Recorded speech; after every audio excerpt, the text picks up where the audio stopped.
자, 지금 시간이 2021년 12월 4일 토요일 오후 1시 12분. 꽃버스. 일단 2313원이랑 2289원이니까요. 매수가가 2310원. 그 다음에 2285원인데 지금 2235원이니까 매수가 아래에 있어요. 그리고 지난달 저가만 붕괴하지 않는다면 이건 최상의 매수 기회죠. 네, 지난달 저가만 붕괴하지 않는다면 모든 조건에서 너무너무 좋은 환경 안에 있다라고 보여져요. 만약에 시가를 다시 간다고 한번 생각을 해볼게요. 시가가 한 2,400원대에 있는 것 같은데 시가를 다시 가서 차트를 그리면 어떻게 되냐면 제가 보여드릴게요. 시가가 얼마냐면 2,435원이에요. 예, 이렇게 되면 차트가 이런 식으로 그려져요. 자, 시가로 다시 돌아가는 순간, 예, 그 가격이 다음 달 지집니다.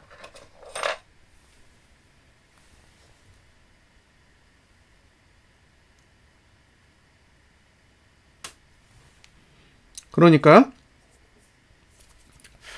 지금 상태에서 시가로 다시 돌아간다라는 말의 의미는 단순하게 상승하는 의미를 가지고 있는 게 아니에요. 1월 달에도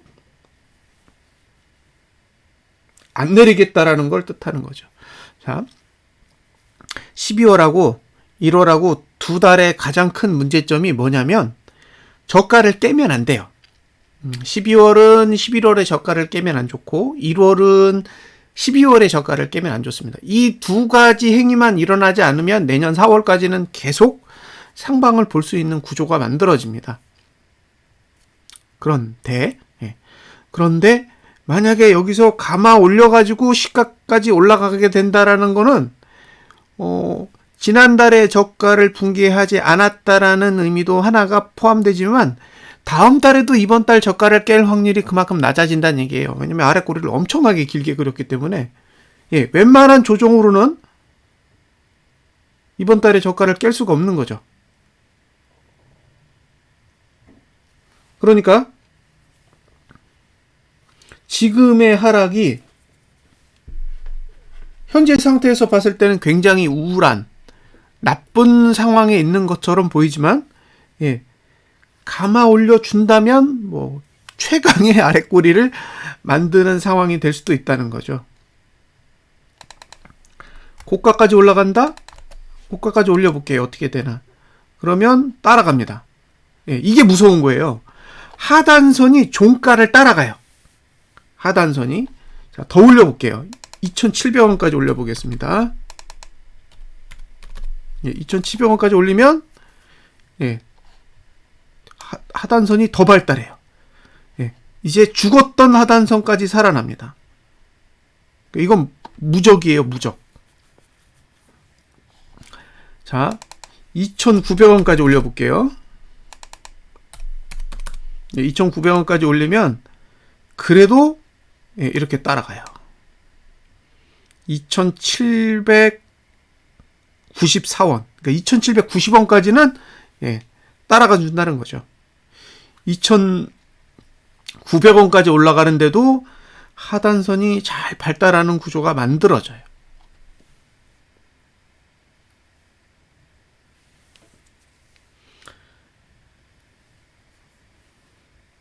그러니까 지금 환경에서 지난달 저가만 붕괴하지 않는다면 저는 최고라고 보는 거예요.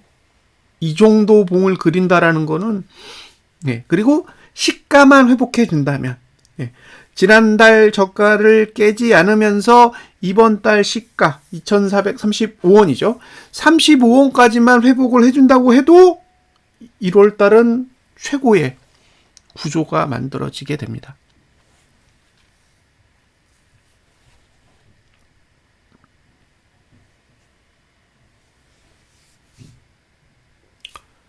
그래서 한번 사볼 만한 거예요. 지금 가격이. 이제 주봉으로 가보겠습니다. 주봉에는 40원을 더해서 얼마냐면 2275원을 적용해 보겠습니다.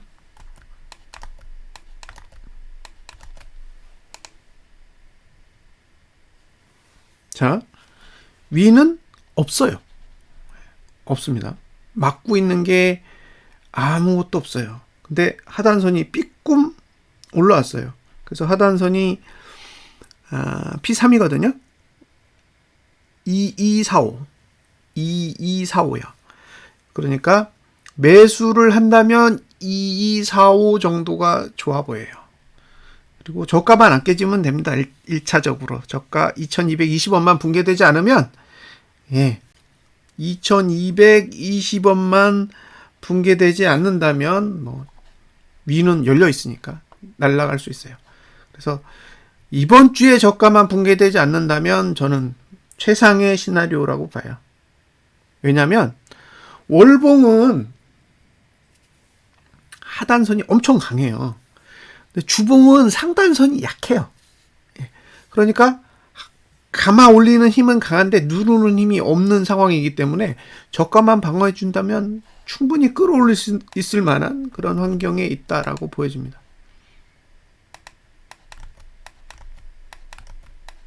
자, 일봉으로 가면 이제 박스예요. 박스. 그러면 일봉은 누르고 있다는 얘기예요. 일봉은 눌러요. 그리고 하단선의 위치가 P3이니까 2444원. 그러니까 2240원, 2245원이 매수가인 거예요. 월요일에 매수 전략을 가져간다 그러면 이제 그 정도 가격을 고려를 하셔야 돼요. 혹시 매수를 하시고 싶다면. 이제 감아 올려요. 감아 올려서 고가만 넘는다. 오늘 고가가 얼마냐면 금요일 고가가 2310원이에요. 2310원만 돌파하는 순간 이제 월봉이 쫙 끌어올리면서 일봉의 상단선들을 다 부시면서 가겠죠. 그러면 이제 이때 필요한 건 뭐냐면 결국에는 외국인이 선물 매수를 하면서 곧버스를 찍어 누른 형국이기 때문에 외국인 선물 매도를 해줘야 돼요. 그래서 외국인의 현물 매도 그리고 개인의 현물 매수가 나오면 이제 상단선을 들어 올리면서 올라가는 상황이 발생할 겁니다. 그래서 월요일날 관찰하셔야 될 건 금요일 고가를 넘느냐 마느냐 그리고 2240원, 2245원에서 반등을 하는지 이 두 가지만 체크를 해보시면 좋겠습니다. 자, 다음으로 타이거요. 타이거도 2415원, 2380원 아래가 매수가인데 시가로 보이는 건 2370원이에요. 2370원. 네. 뭐 월봉은 더 이상 얘기할 필요 없겠죠. 충분히 말씀을 드렸습니다. 자, 주봉에서 2370원.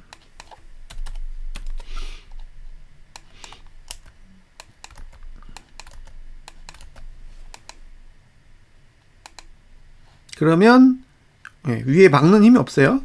하단선의 위치는 P3 2340원.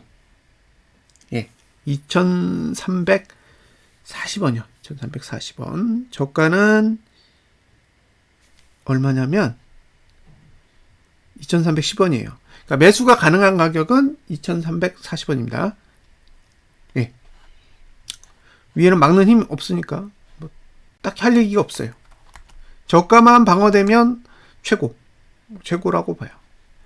저가만 방어되면 됩니다. 이번 주 저가만 깨지 않으면 얼마든지 다시 시가까지 갈 수 있어요.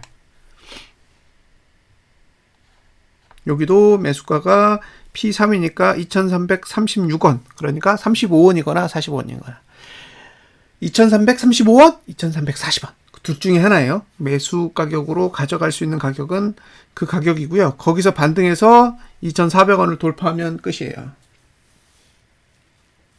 2400원을 돌파하면 그때는 그냥 홀딩하고 얼마나 들어올리는지 보시면 될 것 같습니다. 다행히 미국 증시가 내렸어요. 특히 나스닥 지수가 좀 많이 내렸는데 의미가 있어요. 지금 사실 다우 지수는 코스피 지수랑 똑같아서 과열이 없어요. 과열된 구조가 아닙니다. 정상적으로 구조를 만들고 올라가는 형태이기 때문에 거기에 뭐 거품이 있다든가 아니면 구조적으로 문제가 있다든가라고 얘기할 수 없어요. 네, 구조적으로 문제를 가지고 있는 건 필라델피아 반도체 지수랑 나스닥 지수입니다. 나스닥 지수는 사실 1660을 가야 문제가 해결이 돼요. 1660. 그런데 지금 1660이 아니라 15,000이에요. 15,000대에 있단 말이에요. 그러니까 거품이란 얘기죠. 나스닥 지수는 그 자체가 다 거품입니다. 예. 지금 지수가 15,080인데 1660이 적정 지수예요. 적정 지수. 그러면 지금 위치에서도 4,000포인트가 넘게 내려야 돼요. 4,400. 그죠? 4,400포인트 정도가 내려야, 거의 4,500포인트 정도가 내려야 적정 지수가 돼요. 반대로 21,000까지 올라가면 문제가 사라져요. 그러면 위로 6,000포예요. 6,000포. 나스닥 지수는 위로 6,000포인트가 오르든가 아니면 밑으로 4,500포인트가 내려야 됩니다. 그런 환경이에요. 그런데 지금은 올라가는 걸 어쨌든 멈춘 상태에서 내려가고 있기 때문에, 그러면 21,000을 가든 1660을 가든 둘 중에 하나로 회귀해야 돼요. 반드시 간다라고는 제가 장담할 수는 없겠지만 어쨌든 한쪽으로는 수렴해야 되는 상황이라는 거예요. 21,000으로 가든 1660으로 가든. 그래서 오르든 내리든 큰 폭의 변동성이 나타날 가능성은 충분히 있다라고 보여지고요. 국내 지수에서 과열된 거품이 낀 건 오히려 삼성전자와 SK하이닉스입니다.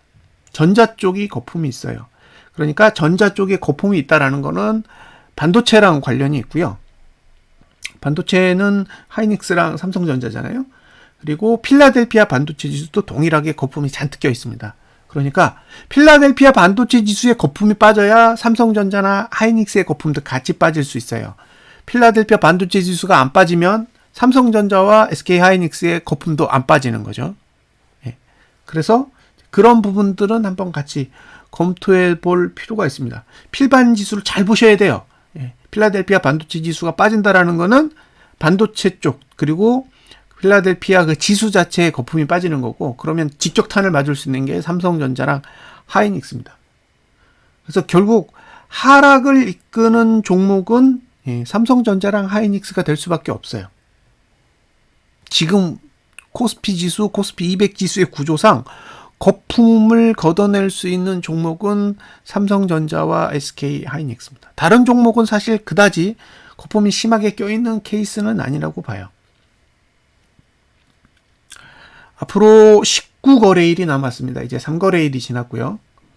19거래일 동안 이제 미국 증시가 어느 정도의 변동성을 보이느냐가 관건이고요. 미국 증시의 변동성이 발생해야 이제 국내도 같이 영향을 받을 거예요. 개인적으로 국내 지수에서 차트상 오류가 있나? 라고 봤을 때는 없어요. 그러니까 지금은 올라도 오류가 없고 내려도 오류가 없는 구조예요. 그 지수 자체로는 아무런 오류가 없습니다. 그러니까 오른다고 해서 이상하거나 내린다고 해서 이상할 게 아무것도 없어요. 반면에 전기전자 관련 섹터는 거품이 잔뜩 껴있기 때문에 결과적으로 지수를 끌어내리는 거는 삼성전자와 하이닉스, 이 두 종목이 중심이 될 거고요. 이 두 종목이 내린다라는 거는 실질적으로 필라델피아 반도체 지수가 내리면서 시작될 수 있다라는 거죠. 그래서 올해 만약에 국내 증시가 폭락하게 된다면 저는 나스닥 지수랑 그다음에 필라델피아 반도체 지수, 이 두 지수가 내리면서 시작되지 않을까라는 생각을 하고요. 그렇게 된다 그러면 이제 고퍼스의 시대가 오는 거죠. 그냥 차트만 봤을 땐요. 이제 대외적인 이슈나 뭐 해외 지수를 보지 않더라도 고퍼스 딱 차트만 봤을 땐 지난달 저가만 안 깨면 돼요. 지난달 저가만 붕괴하지 않는다면 어디선가 악재가 분명히 뜰 가능성이 높다라는 거고, 악재가 떠서 시가, 올봉의 시가를 회복하는 순간부터는 그다지 걱정하지 않아도 되는 흐름이 연출될 가능성이 꽤 높습니다. 그래서 일단 아직도 19거래일이 남았기 때문에 차분하게 한번 기다려 봤으면 좋겠습니다. 자, 고버스를 투자하시거나 또는 고버스 투자에 관심이 있으시거나 그러신 분들은 카카오톡 오픈 채팅 띵글라이프 띵글라이프라고 한글로 치시면 돼요. 검색하시면 채팅에 참여하실 수 있습니다. 저희 채팅방이 그냥 고버스 투자하시는 분들 모여서 서로 이야기를 나누는 거예요. 서로가 가지고 있는 정보, 생각, 의견, 그죠? 이런 것들을 공유하는 방이니까요. 혼자 거래하시면서 답답하시거나 아니면 이해가 되지 않는 그런 부분들이 있다면 같이 모여서 지식을 나누시면 좋을 것 같습니다. 비밀번호는 1225 크리스마스 날입니다. 1225 하도 광고하시는 분들이 많이 들어오셔서 부득이하게 비밀번호를 적용을 했으니까 참고하시기 바랍니다. 주말 잘 보내세요. 감사합니다.